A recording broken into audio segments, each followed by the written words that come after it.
राव सर्पमित्र नवी मुंबई। आता आज सानपाड्यामध्ये मोरा सर्कलच्या इथे गार्डन आहे। आता लोक फिरत असतात तिथं। तरी मागच्या वेळेला एका 2 वर्षाच्या मुलीला पण बाईट झाला, पण तो सदैवाने बिनविषारी निघाला। आणि आज मी तिथेच एक रसल वायपर, ज्याला घोणस बोलतात, हा खूप विषारी साप आहे, तिथूनच रेस्क्यू केलाय। तुम्ही बघाल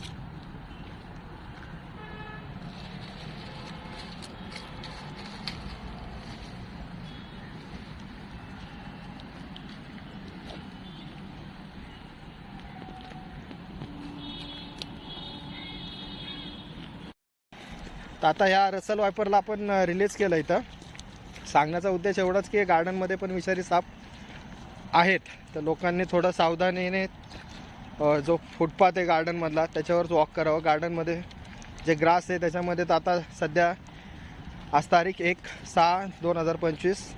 आता ह्या ठिकाणी तिथं मी टायमिंग 4 वाजताचा कॉल होता, तिथं आता त्याला रेस्क्यू करून त्याला सुखरूप तुमच्यासमोर जंगलामध्ये सोडून दिलं आहे। धन्यवाद। जन्मता विषय छोटा आहे का तो? हा नाही मोठा जन एवढा। ए भाई जाना है, चालते भाई, चालते इथं अंगावर।